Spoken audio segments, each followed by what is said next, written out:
కర్రెగుట్టలు మొన్నటిదాకా మావోయిస్టులకు కంచుకోట.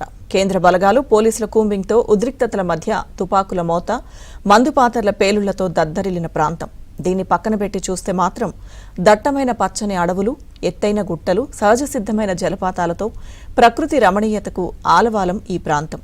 కేంద్ర ప్రభుత్వం చేపట్టిన ప్రత్యేక ఆపరేషన్ కారణంగా మావోయిస్టుల ప్రభావం బాగా తగ్గిపోవడంతో ఇప్పుడు కర్రెగుట్టల ప్రాంతం ఎకో టూరిజం హబ్గా మారనుంది.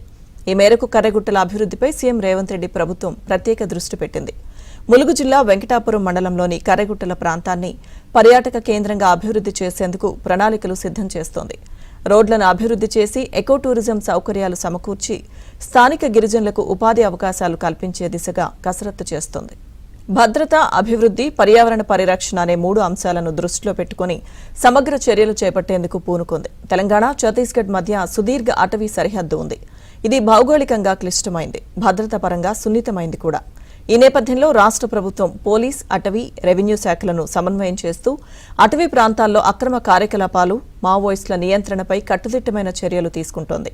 సరిహద్దు గ్రామాల ప్రజల కోసం రహదారులు, విద్యుత్, తాగునీరు, వైద్య సదుపాయాల కల్పనకు కృషి చేస్తుంది.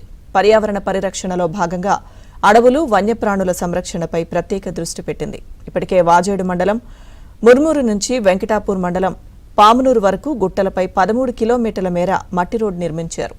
పర్యాటకులకు రక్షణ కల్పించేందుకు పోలీస్ అవుట్ పోస్ట్ ఏర్పాటు చేశారు.